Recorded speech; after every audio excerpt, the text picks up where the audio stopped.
welcome to you. Welcome if you're here, newly here for the first time. I don't know, here for the second or third time. Just especially want to welcome you and just so glad you're here with us. So I'm doing kind of part 2 of a series I started last Sunday on the subject of giving. I spoke about giving last Sunday, and I spoke about, if you like, giving God's way, what I'd call giving God's way. And we unpacked Paul's words in 2 Corinthians 9:7. I think we might have that on the screen. Karen, I'll just announce the scripture, and if you have it, great. Just thank you, and I'll just carry on. So we were unpacking Paul's words in 2 Corinthians 9:7, where he says, "So let each one give as he purposes in his heart, not grudgingly or of necessity, for God loves a cheerful giver." For God loves a cheerful giver. So giving God's way involves, and I just picked a few things out of that verse. First of all, it involves giving as we purpose in our heart. As we purpose in our heart, as God prompts us to give, as something between us and God. Not as a result of what someone else has told us to give. We give as God whispers in our heart to give. Secondly, we give, as Paul puts it, not grudgingly. Not grudgingly. We give because we want to give, not because we have to give. We give because we want to give, not because we have to give. And thirdly, giving God's way, Paul says, is not giving of necessity. Of necessity. In other words, it's not giving under compulsion because of pressure that's been put on us to give. So in God's world, in God's economy, we give as God prompts us to give. We give because we want to give. And we give not out of compulsion, not because someone has put pressure on us to give. And the result, what God loves. The result is what God loves, a cheerful giver. A cheerful giver. Someone who enjoys, someone who loves, someone who has joy in giving. But as we said last week, that's a tall order. That's easier said than done. To give in all those ways and to give cheerfully. Actually, we said it's worse than that. Giving like that, giving God's way, is not just a tall order. It's not just easier said than done. It's impossible. It's impossible for us to achieve. It's impossible for us to do.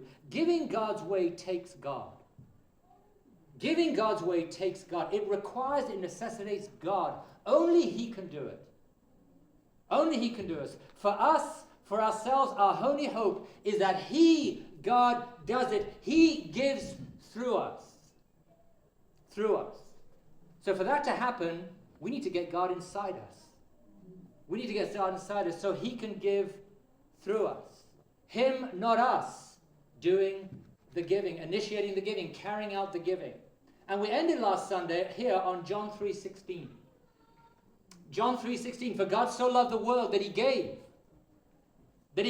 His only begotten Son, that whoever believes in Him should not perish, but have everlasting life. Because the amazing truth is this, and this verse unpacks it for us, that God has done the very thing we need so we can give God's way. So we can give through God giving through us. Give as He wants us to give. Give as we were designed, made to give. Give as we increasingly want to give and long to give. This verse tells us how God has made Himself available, accessible to us, so we can receive Him into our life, so He can give through us, so a miracle can take place. He can give through us, doing what we cannot do, giving God's way, imparting to us His own grace and power to give. So giving takes place through us that we're not capable of. Remember, prompted by God because we want to, not as a result of compulsion and pressure. Genuinely cheerful giving. God does all that for us, in us, through us. Look at what the verse says about God. In this verse, God travels a very long way.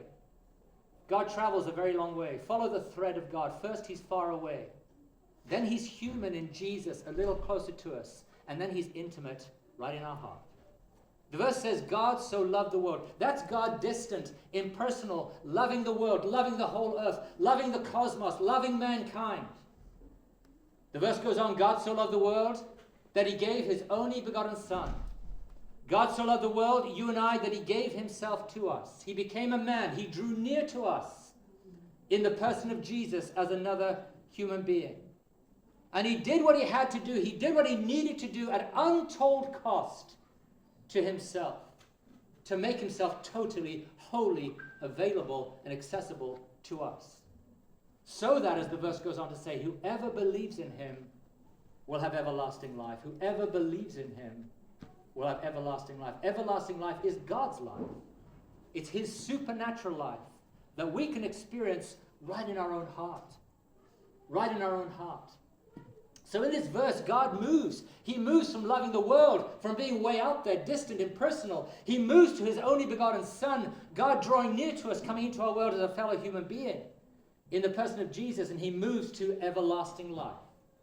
Everlasting life being God's life in the intimacy of our own heart, that we can know when we believe on his Son Jesus, God himself coming to live within us. And so God moves from way out there to Jesus, to the intimacy of our own heart, having made himself completely available, completely accessible to us, so that we can have him in us, living through us, producing his giving in us.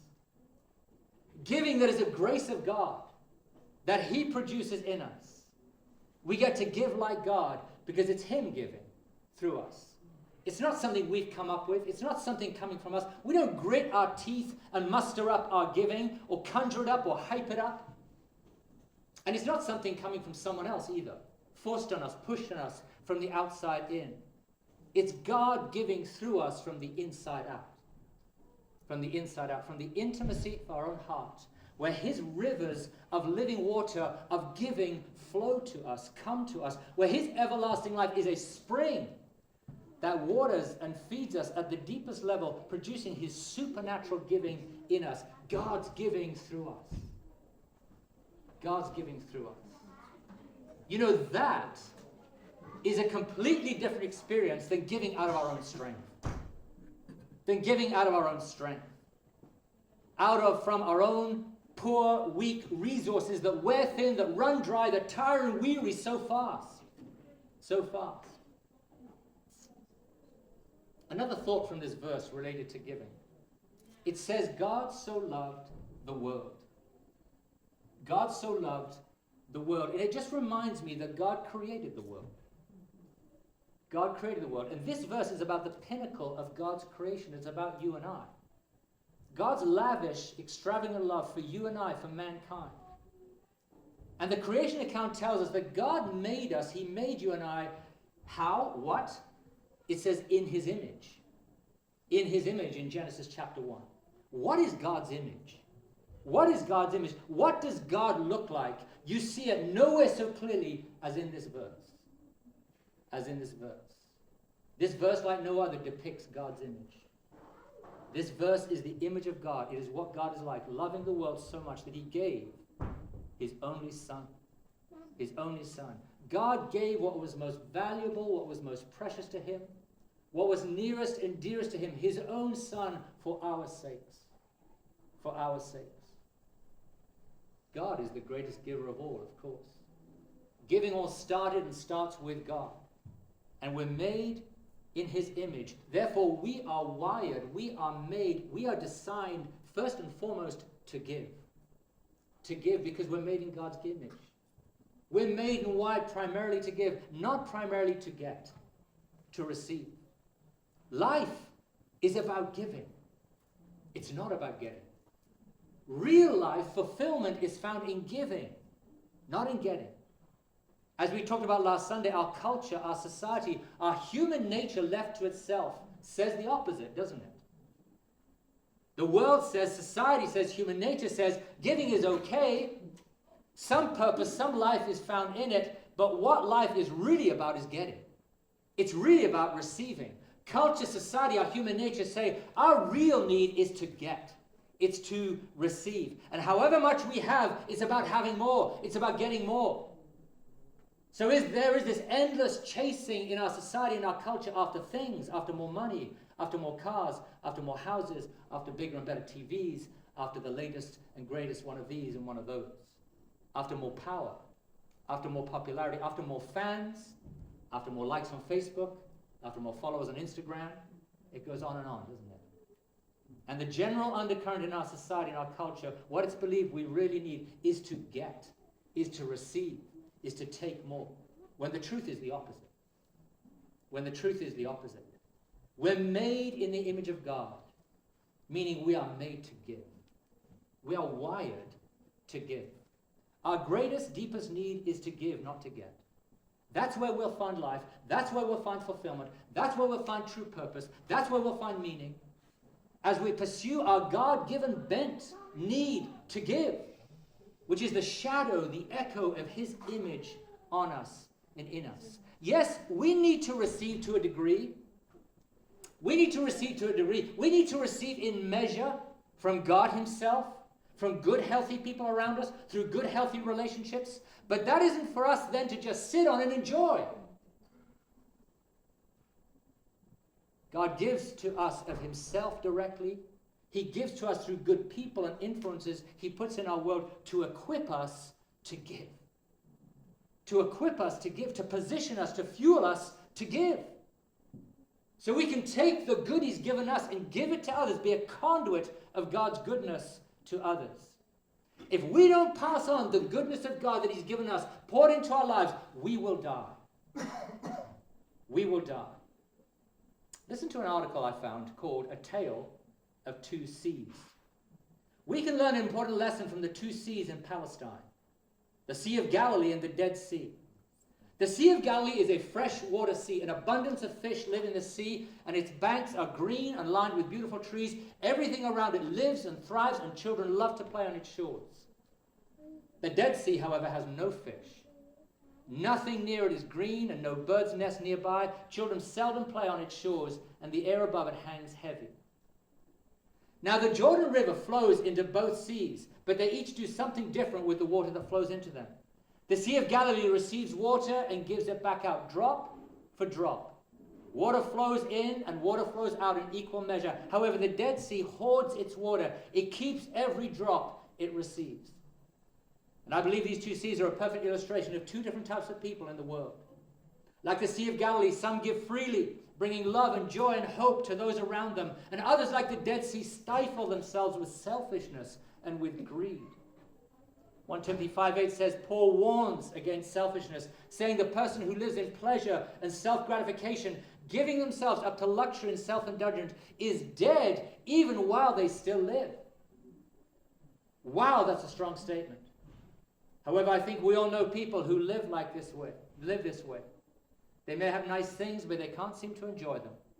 They're constantly complaining, and no matter how much is done for them, how much they have, they're never satisfied. These types of people are into self, and that usually includes a lot of self-pity. You might be thinking of someone specific with that description, but the truth is everybody has a problem with selfishness. Every one of us.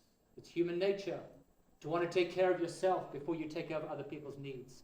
That's why the Bible teaches us that we have to war against the spirit of selfishness. Mark 8:34, if anyone intends to come after me, Jesus said, let him deny himself, forget, ignore, disown, lose sight of himself and his own interests, and take up his cross and follow me.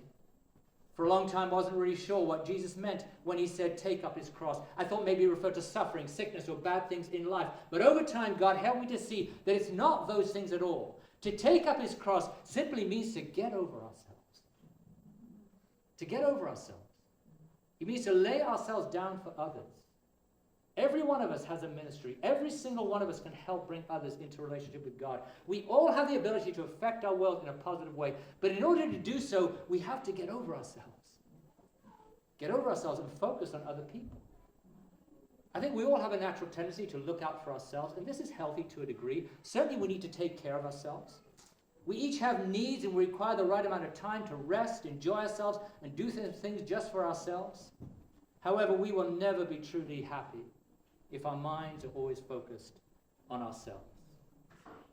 You see, God has created us to love, to give, and when we do, it releases a supernatural joy in our lives. A joy that's greater than anything else the world can offer. So if you want to be happy, truly happy, then take some time to be good to someone else. Fill your thoughts with how you can bless other people. Do little things for others throughout the day. When we have this mindset, when we choose to give out some of the great things God has poured into us, then we become like the Sea of Galilee.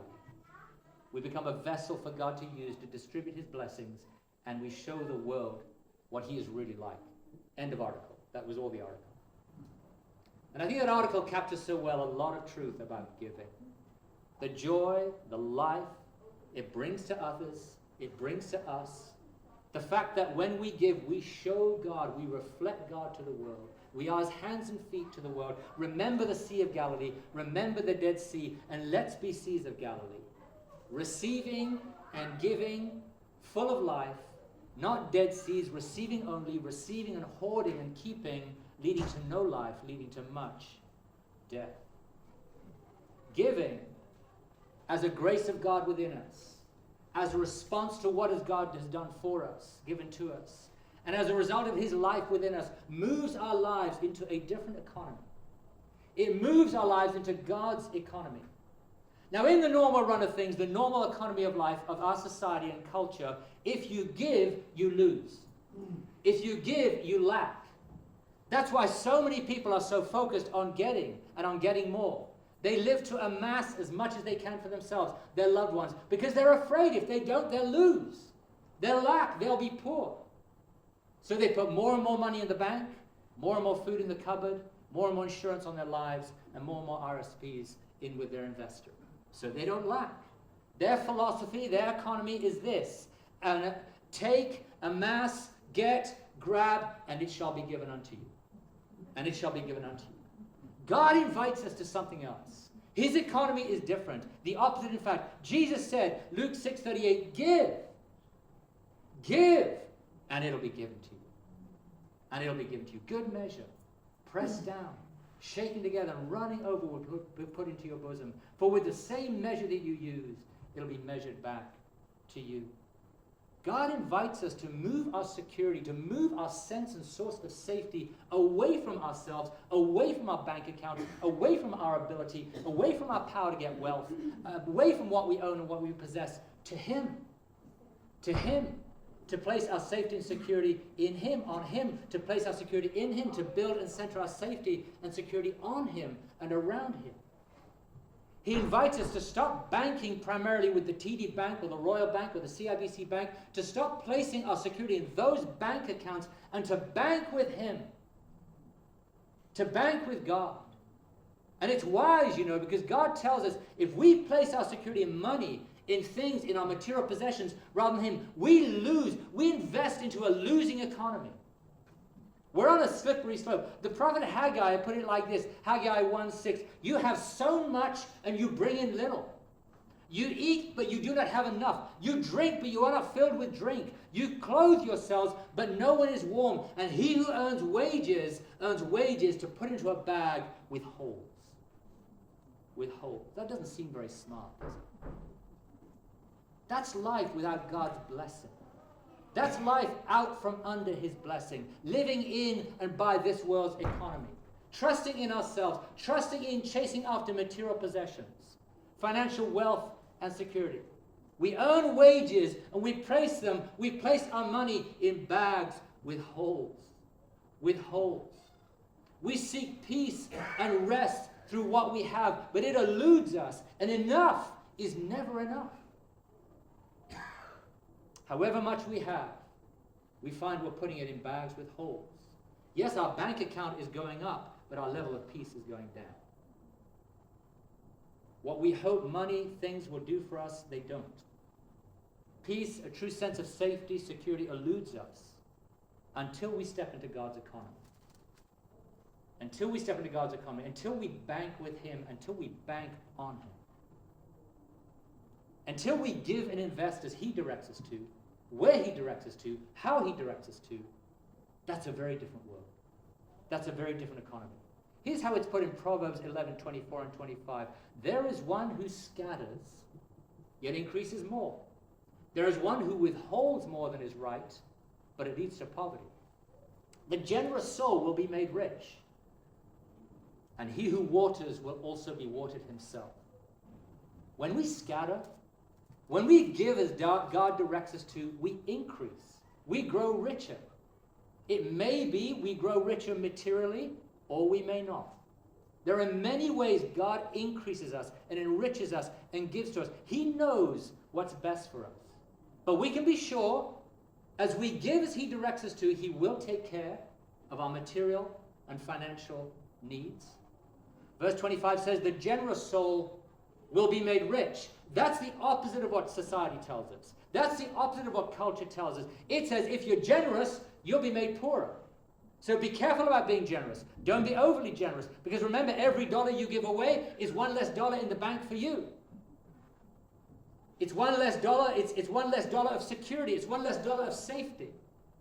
It's one more dollar closer to poverty. The world says, remember, when you give out, when you give away, you become poor. So easy on the giving. Be moderate, be controlled, be sensible. Don't go overboard. Put the brakes on giving, society tells us. But God promises that the generous soul will be made rich. The generous soul will be made rich. That when we give as he directs us to, and in general, he will direct us to be generous, and at times he'll direct us specifically to be generous, because that is the nature of God. And we are made in his image to be generous givers like him. When we step into God's generosity, when we allow his generosity to express itself through us, to flow through us, we will be made rich. We will be made rich. Primarily in our soul. In our soul. In soul riches of joy, of peace, of rest, of contentment, experiencing and tasting God's abundant life. Life in all its fullness. God may enrich us in other ways. We leave that with him. But you can be sure every time we give, as God directs us to give, we make a deposit into our own soul. Into our own soul. Into our own soul bank account. And that account has a great rate of return. It gives a rich return on our investment. As I say, investing materially, financially into the lives of others makes a deposit into our own soul. Our soul's account of peace, of joy, of freedom, of security, an increased sense of safety. Riches that are far more valuable, are far more enriching than dollars and cents or anything they can buy. Anything they can buy. And lastly, Solomon writes, and he who waters will also be watered. I want to say to you this morning, water. Be a waterer. Be a waterer. Make it your goal, make it your mission, make it your aim in life to primarily water the lives of other people. Water the lives of other people, to forward other people, to bless other people, to enhance, to bless, to work for, to enrich the lives of other people. Not primarily your own life. Not primarily your own life. Do it in any way you can. With help, with love, with care, with attention, with friendship, with time, with support, with a listening ear, with an understanding disposition, financially, materially, all of the above. There are so many ways we can water others with encouragement. We can give to others. Water the lives of others, and God will water you. God will water you. Live for others, and as you do, God is living for you. He's there for you. He's looking out for you in ways you can't imagine. God will water you far more than you water others. God will give to you far more than you give to others. His generosity will shock you. It'll amaze you. I bet there are testimonies in this room, lots, of the shocking generosity of God. The amazing generosity of God. You take care of others, God will take care of you. Concern yourself with others, and God will concern himself with you. Take care of God's affairs, what's important to him, what concerns him, which is other people, the affairs of other people, and God will see to, he will take care of your affairs. Your affairs, what concerns you. So back to where we started, Jesus' words, Luke 6:38, give, and it shall be given unto you. Good measure, pressed down, shaken together, and running over will be put into your bosom, for with the same measure that you use, it'll be measured back to you. You know, I'm sorry, this message got bigger than I expected it to be, but I just have one more piece I want to share with you. It's just I did this because I said I would last Sunday, and this is the end of the series. I want to turn a corner, quite a sharp corner, and I'll end by talking about tithing. Tithing in the context of giving tithes and offerings. You know, my goal this morning has been to sell you on giving. It's been to sell you on giving. Now, normally when you get sold on something, you get something, right? You get something. But my goal has been to sell you on giving. So by the end of this, our primary desire, your primary desire, is to give. It's not to get. My hope has been to present as clearly as I can the life-giving benefits and blessings of giving, that far outweigh any blessings of getting. So that our concern, our desire shifts away from getting and receiving to primarily wanting to give. I hope we become so convinced of the benefits of giving, how good, how necessary it is for us to give, not primarily for the benefit of others, for our own benefit. For our own benefit. To keep us alive. You want life? Give. Give. Not primarily for the benefit and health and well-being of others, but for our own benefit. Our own benefit. And I hope as a result, we want to grow in giving. We want to grow in giving. We want to move forward in giving.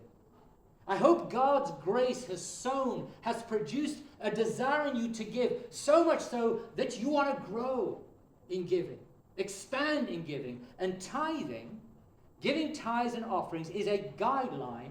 It is a tool many Christians use to grow in giving. To grow in giving. To grow God's grace of giving within them. So that they give more generously, more consistently, and more strategically. So that they give more generously, more consistently, and more strategically. People build the practice of tithes and offerings into their lives for those reasons. To grow in giving in those ways. Tithing first appears in the Bible in the Old Testament in Genesis chapter 14. When Abraham tithed the spoils of war after fighting against the kings who captured his nephew, Lot. On returning from the battle, Abraham was met by Melchizedek, this slightly mysterious character in the Old Testament, the king of Salem, the priest of God Most High. Melchizedek, it's believed by many scholars, was Jesus himself, or he was a type of Christ. It says he gave bread and wine to Abraham and he blessed him, and then Abraham gave him a tithe of all his spoil. A tithe of all his spoil. The original word for tithe in the Hebrew can be translated tenth. Tenth. In the English language, the word tithe comes from the Old English word for tenth. 1/10.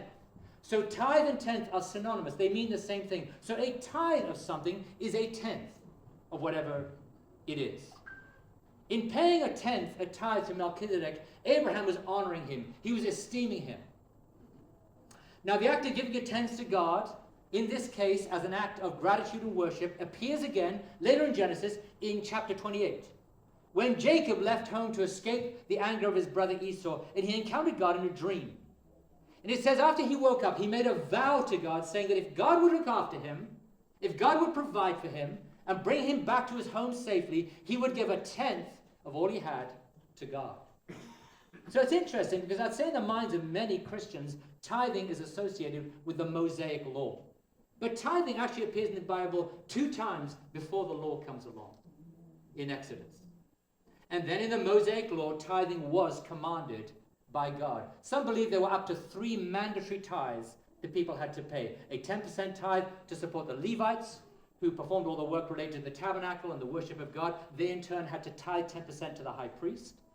The second tithe the people possibly had to pay was a 10% tithe to provide provisions for the feasts and the festivals they celebrated at the tabernacle. And then the third tithe was a tithe for the poor, which was given every 3 years. So some believe there were 2 tithes, some believe there were 3 tithes, and some think it is just all 1 tithe, described differently as Israel's history Israel's history and circumstances progressed and changed and evolved. But if you go with the 3 tithe theory, then by the time everything shook down, a family was paying over 20% of its income to God and ministry. So under Mosaic law, the Israelites were required to pay these tithes. When it came to giving under the Mosaic law, as well as tithes, there were various offerings. Some of the offerings were required, they were obligatory, and some were voluntary. Referred to at least some of them as free will offerings. Free will offerings. So in very simple, broad terms, one could refer to a significant amount of giving in the Old Testament under the law as the giving of tithes and offerings. The tithes being obligatory, being required, the offerings, at least some of them, being voluntary, free will offerings. And based on that and from that, a model, a guideline for giving has developed and exists in many parts of the church. for giving to the church, giving both to one's local church and giving to the wider church. And the practice is called the giving of tithes and offerings. The giving of tithes and offerings. And many Christians adopt, they embrace this guideline and even encourage and even promote it, because both the giver and the receiver benefit and find blessing in it. The giving of tithes and offerings benefits the receiver. It blesses the church, obviously, again locally and beyond, making it possible for her to do what she does and is called to do. And it blesses the giver, as we've been talking about, the blessing of giving. Many people witness to the fact, they testify to the fact, the blessing and the merits and the good experience that comes from and results from giving in this way, tithes and offerings, of following this guideline. So how exactly does this work? Let's just talk real nitty-gritty details. How is it put into practice? Well, people who practice the giving of tithes and offerings do it in this way. The individual tithes, so gives a tenth of their income to their local church, to the church they're a part of.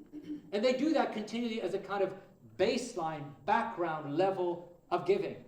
And they keep that up all the time, week in, week out, whatever other giving they may do or needs they may have.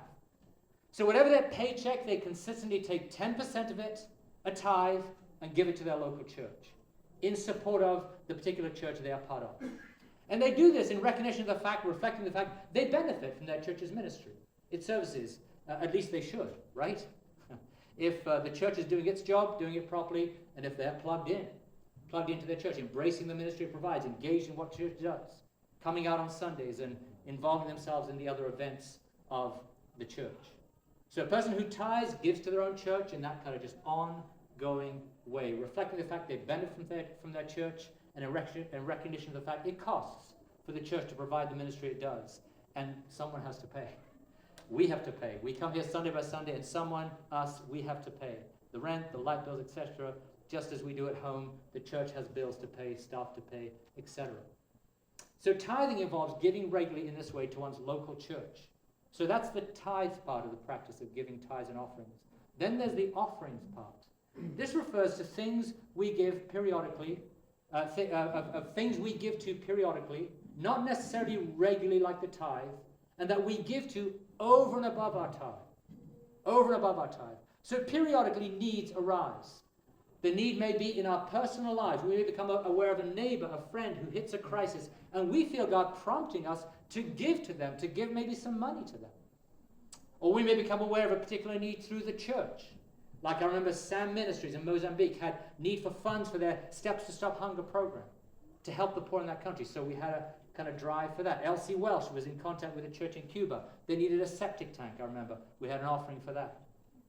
Remember years ago, quite a few years ago, there was an earthquake in Turkey. We had an offering for that. So periodically, these particular needs arise and we become aware of.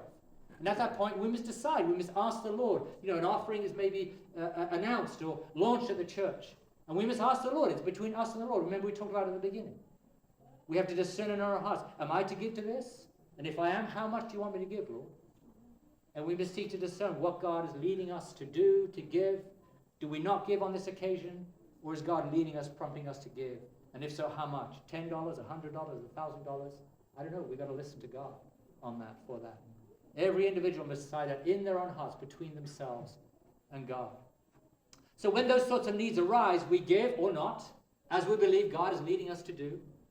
And that would fall into the offering category in this practice of tithes, of giving tithes and offerings. And as I say, a person who practices this guideline of giving tithes and offerings as is commonly practiced, when they give to a special need like that, like the earthquake in Turkey, that's an offering as opposed to a tithe. And when they periodically give to those non-regular offerings, they do it over and above their tithe. Over and above their tithe. They keep their tithe going to their local church, recognizing that even though there is a crisis in Turkey, the light bills still have to be paid at the church. And they still have to be, there are costs of the church that have to be taken care of. So they keep their regular tithe going to the church, while from time to time giving offerings as God leads them to give to others and to other needs, beyond or outside the day-to-day running of meeting the needs of their church, giving those offerings over and above their tithe. So that's what tithing is in the Christian church, and I've explained it in the slightly broader context of the giving of tithes and offerings, as that is the common practice of many Christians. And I share that, and let me be clear why I share that. I don't share that to put pressure on you to tithe. That's not why I'm doing this. I'm not seeking to put pressure on you to give tithes and offerings. As I've sought to emphasize, and I really hope I've got this across, giving is a work of God's grace in us. It's not us. It's God's grace in us. It's a work of the Holy Spirit.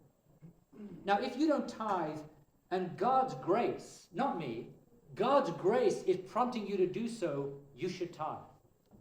You should tithe. Because whenever we don't respond to, whenever we don't obey God's grace in us, everyone loses. Everyone loses. We lose, everyone around us loses. So don't tithe, give offerings because I said so. But if God is saying so, if God is speaking to your heart to do so, is prompting you, then do tithe. Then do give offerings. Otherwise, guaranteed, you rob God and you rob yourself. And you rob those around you. You rob yourself of freedom. You rob yourself of joy. You rob yourself of peace. You rob yourself of real riches in your life. By holding on to money, you simply put it in bags with holes in it, remember? Money that God is asking us to give him, we hold on to that, we're going to lose it anyway. In much more significant and deeper ways. We rob ourselves of life abundant. We rob ourselves of life in all its fullness. And I'm going to end there, and I'm sorry I've thrown a lot at you this morning, but thanks for hanging in there. You did well. And I knew I had to wrap this up because we've got other things happening next Sunday. But I want to end with this, and I'm thrilled we have somebody. Karen, come on up. I was really hoping, rather than just listening to my monologue, we might have some testimonies of giving. And Karen has a testimony about giving. I think she's going to touch on tithing, so I'm just thrilled to have her share. Thank you so much, Karen. I'm very nervous. I'm not a public speaker, so please forgive me if I stumble over my words. Last week when David said, does anyone have a word to share on tithing and giving, I just felt in my spirit to jump up. I was like, yes, it's me, even though I dread speaking. I feel like I'm supposed to share this with you. So I'm here to share a bit about my own journey with tithing. When I first became a Christian and we started attending Living Waters, this was about 26 or 27 years ago, I'd never heard of tithing. I may have heard the word, but I didn't know what it meant. In those days, we used to pass around collection bags, and I saw people putting money in them, so I'd scrounge around in my purse or my pocket, and I'd find some change, and I'd throw it in. Sometimes as much as a $5 bill, whatever I had. I had no idea what the money was used for, perhaps paying the speaker or keeping the lights on, I didn't know. And I'll admit, I don't think I was giving freely. I'm embarrassed to say several years of that went on. After a while, God started to impress upon my heart that I needed to step up my giving. I started putting $20 bills in the offering bags, and my husband, who didn't know about tithing either, would give me the look. After church, he'd say, "What are you doing? We can't afford that." And he wasn't wrong. At the time, we had a big mortgage, 2 little kids, and we were barely getting by. So worldly speaking, we couldn't afford it. Then the church offered a course, and I think it was called Biblical Finances, and it really broke down what tithing is, why God calls us to tithe, and it explained that everything good we have is from God. He is our provision. Tithing is simply giving back a small portion of what he gives us as a memorial, as a thank you. I learned something else. You cannot outgive God. No matter how much you give, God will give more. God even says to test him on this. Malachi 3:10 reads, "Test me in this, says the Lord God of hosts, and see if I will not open the windows of heaven and pour out a blessing on you until there is no more room to store it." Another thing that was mentioned in the course was the spirit of poverty. In very simple terms, I'm not a pastor, but if we think we cannot afford to tithe, we're right. We're speaking negative prophecy over ourselves. And if we're stingy with our giving, we are robbing ourselves of a blessing, not just those whom God has told us to give. We are to be obedient to God when he puts it on our heart to give. As Paul says in 2 Corinthians 9, which David already spoke about, remember this: whoever sows sparingly will also reap sparingly, and whoever sows generously will also reap generously. Each of you should give what you have decided in your heart to give, not reluctantly or under compulsion, for God loves a cheerful giver. And God is able to bless you abundantly, so that in all things, at all times, having all that you need, you will abound in every good work. So I began to tithe in earnest. 10% of what came into our home went back into the church. My husband started to understand and even agree with the tithing. And guess what happened? The more we were faithful in tithing, the more we were blessed. We started getting checks in the mail completely unexpectedly. The burden of our financial stress was lifted. We were able to buy a little bit bigger house, and both of our incomes went up. All to the glory of God. Now, we are by no means well off today. We continue to live frugally, but our basic needs are always met by God. Always, always, always. I also learned what our tithes are used for. It supports the works of the church, and yes, it keeps the lights on. There are many earthly day-to-day expenses that come with operating a church. Mundane things: paper, ink, coffee, janitorial services, light bulbs, sound equipment, and bigger things like supporting missionaries and helping those in need in our community. If you and I don't tithe, how can the church survive, let alone grow and thrive? It's up to us, the people, the body of the church, to ensure the works of the church continue. On Friday, those of you using the Bible app on your phone will have seen that it was about giving. It was really good. The pastor who shared that day, he said, whenever God blesses you, it is for the purpose of being a blessing. Decide to be a cheerful giver. One last thing about tithing. We've talked to other long-time tithers about this, and they've noticed the exact same thing. If we fail to give our monthly tithe, it's the strangest thing. That money that we would have given to the church disappears. Let's say we would have given $200, but we didn't tithe it. Sure enough, an unexpected bill for $200 will come up. Or something will break and it costs $200 to replace it. Or we'll splurge on ourselves. We'll get something for $200 and it turns out to be a disappointment. I can't even explain it. All I can say it's true. It's just like David was speaking about the bag with holes in it. So in summary, let me encourage you. If you tithe, you will be a blessing and you will be blessed in return.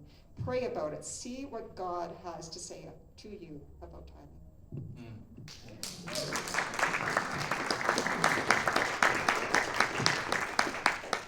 Karen, you're a great speaker. That was excellent. Thank you. It's really lovely scriptures you pulled up.